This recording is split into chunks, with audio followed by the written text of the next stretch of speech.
Hey friends, I've spoken before about why I think it's a really good thing to take a break when you're trying to conceive, especially when you're struggling to conceive and you're really finding that you're struggling with life, you're struggling to feel hopeful, and everything has become too hard and you're really feeling up here with your stress and your anxiety levels. So I'll leave a link below to another video that I've done about why you should take a break and some of the good things that can come from taking a break. But in today's video, I really want to talk about, okay, you're taking a break, now what? What does that break look like? How do you know how long it goes for? When do you know when it's time to stop the break? Because I think sometimes we don't take a break, or we say we're going to take a break, but then actually we just kind of take a break from talking about it and from letting other people know that we're trying. And what we actually do is we still have that internal monologue of, am I possibly pregnant? And checking for symptoms and doing all the tracking, and still we might have stopped talking maybe to our closest friends or to our partner about it, but really in our heart of hearts, we would love to fall pregnant right now, and we're trying to fall pregnant. And that's not really the break that I have in mind. The break that I have in mind is really this practice of letting go. And I think that's an important thing to do. And it was a really important thing for me to do because it let me release all the stress and the anxiety around trying to conceive that I had. And it let me really focus on health just for the sake of my own body instead of health for the sake of trying to conceive. And that was a really important part of my journey for coming down from the stress and to seeing it all from a different perspective, and then being able to approach trying to conceive again with a softer heart, a more compassionate heart for myself, someone who was going into it with a lot more ease and grace instead of gripping and controlling and trying to really, control the process, I guess. And I don't know if you relate to any of these feelings, but that's really how I felt. I was so focused on I have to conceive because I'd had previous losses. And you can go and watch any of my other videos sharing about that if this is the first video you're coming to and you don't know anything about that. I'll leave some linked below for you. But it really got to a point where I was just so uptight about the whole process and stressed about it, and just felt like time was running out and I really need to fall pregnant right now. And that is not a nice place to be in. And the stress hormone that was pumping through my body no doubt was messing with my hormones. And I just think this is why taking a break can be so beneficial, but it has to be a proper break. Like, you have to own it and you have to be like, no, I am taking the break for me. Not because someone else told me to, not because my partner wants me to, but because I can see how important it is. And until you take a break like that, you're not going to get the benefits from a break. It has to be one where you let go of all the control, which is a huge, huge thing to do. And it's a practice. That's why a lot of my yoga classes are themed around letting go and trust, which is so hard for us, especially if you are someone who relates to being type A or a perfectionist. We've always lived our lives where you just have to work really hard and you get what you want, but it doesn't work like that when it comes to fertility. So there are 3 things I think you should really focus on if you're taking a break from trying to conceive and giving yourself that time.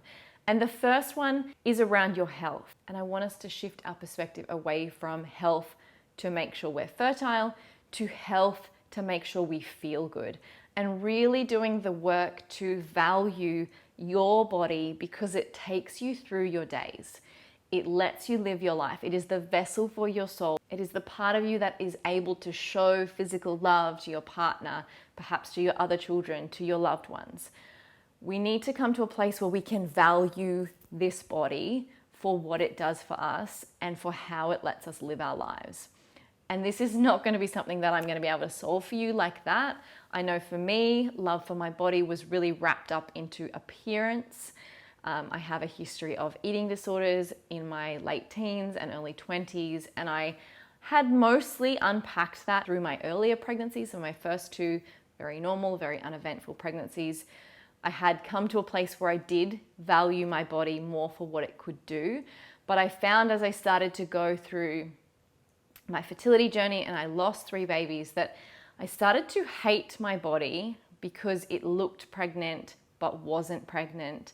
And there was a whole lot of stuff that came up for me where I went back into thinking about my body for its appearance sake, and I would work out because I was trying to look a certain way, and I would eat because I was trying to look a certain way, or as it was through that fertility journey, because I was trying to be fertile and healthy so that I could conceive.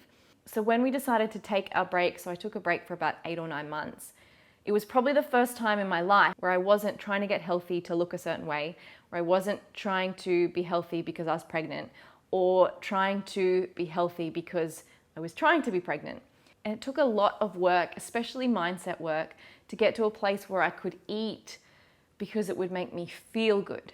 And I could pick food because I knew this would make me feel good at the end of the day versus this would make me feel good right here in this moment. And it also meant unpacking a lifetime of emotional eating and all of that stuff.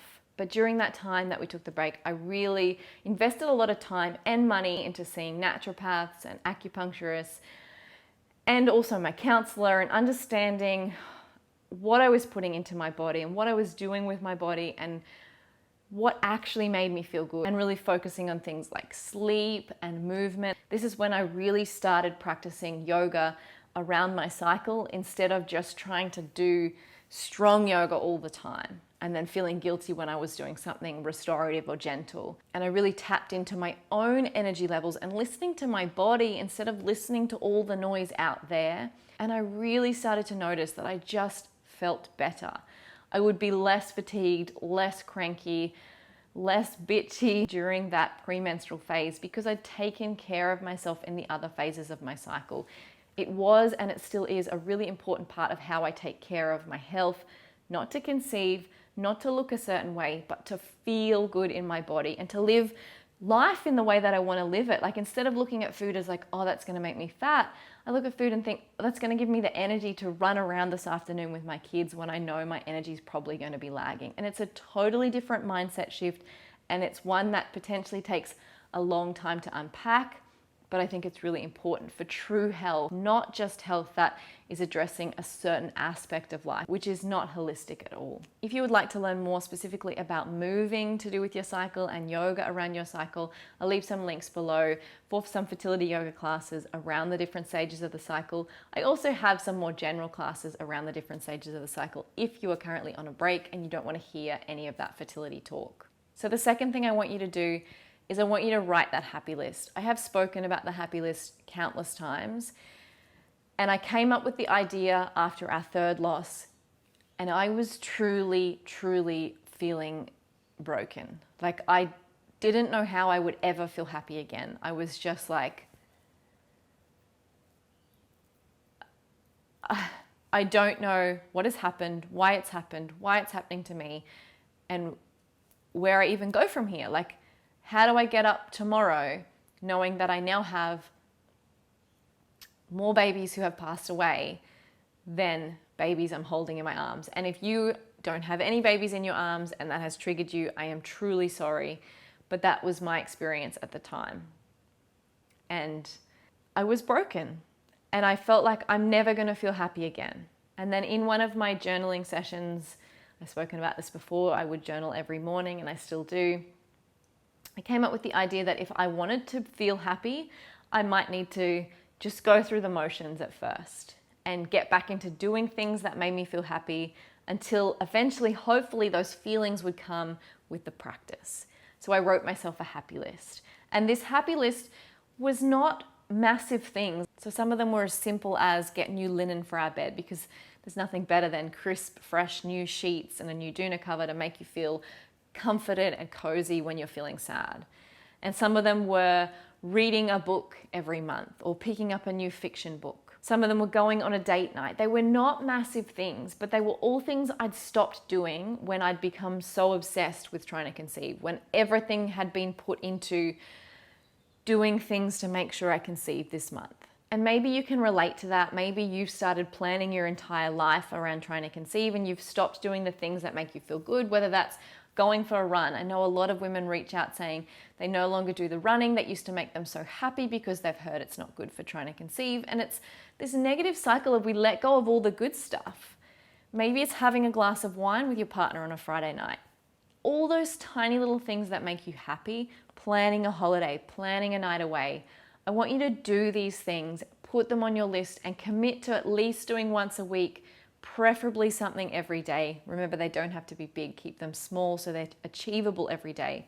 And I really found I just started getting back into the swing of life through intentionally doing these things that made me happy. And it sounds weird, like why should we have to schedule time to do this? Shouldn't we just naturally? But no, when you're feeling sad, when you're feeling depressed, when you're grieving like I was, and you're grieving whether you've lost a baby or whether you've just been trying for a really long time and you have lost hope for that baby, you need an intentional practice that can help you focus on all the good, happy things that you have in your life. And for me, that was a happy list, and I really recommend giving it a go, especially when you're taking a break and you're feeling a little bit lost in what to do now. So the third thing that I want you to focus on is finding your way back to hopeful. And this will look different for everyone. I have created a few other videos on how to feel hopeful when you're struggling to conceive. So I'll link those below, and I'm not going to go through the same tips. Please go and check those out. But I want to suggest this one here because when I get asked, how do you know when it's time for the break to end? I think this is the indicator. When you feel hopeful to try again, when the thought of trying again makes you feel like, yes, I want to do this, and whatever happens, whatever heartbreak happens will be worth it because I am trying to have the baby that I want to have. When you feel that hope again, that excitement, that's when you're ready to try again. That doesn't mean you drop all of these practices. It doesn't mean you focus your health on trying to conceive and you forget all that happy list and you let it all go. It means you bring those tools with you to stay hopeful as you start back on the journey, because you don't know whether it's going to be a month, a year, 2 years, 5 years. And those tools are going to help you stay focused and help you stay hopeful and help you enjoy life along the way, because I don't want the end of your break to be, I'm going to put my life aside until we can conceive. That's not what I want you to do. I want you to keep living your beautiful, happy life, feeling good in your body, doing all the things that you know make you feel good while you try to conceive. Because that way it's best of both worlds. If it happens, you're going to be overjoyed and it will be the most amazing thing. If it doesn't happen, you will deal with that when it happens. But you will have given yourself the best opportunity to feel good in your body, to feel happy in your life, to experience a good life regardless. So I hope that these 3 tips have been really helpful for you and maybe have helped you come around to the idea of taking a break from trying to conceive. I know it's a big decision. I just want to let you know that it doesn't necessarily mean you're going to be behind. I know for ages I didn't take a break because I felt like it just means I'm further away from my baby. Sometimes I think it can bring you closer. Instead of, like I was, repeating the same cycle of getting pregnant, being super stressed out, losing my baby, and just not addressing some of the underlying things that I needed to address because I was just in that stress cycle, taking a break can help you. If, like me, you need to grieve, you need to heal your body from what it's already had to go through. You need to give your nervous system a big old break from the stress of trying to conceive. It can really put you into a really good position to conceive once you start trying again, so that the break is not a waste of time. So please don't think about it like that way. I'm going to be creating some new classes soon for those of you who are trying to take a break, but who don't want to let go of the practice of yoga throughout that time, because I think it still is important to practice throughout the different phases of your cycle. But I recognize the fact that you don't want to hear about trying to conceive when you're on that break. So stay tuned for those classes. Thank you for being here, and I hope to see you soon. Namaste.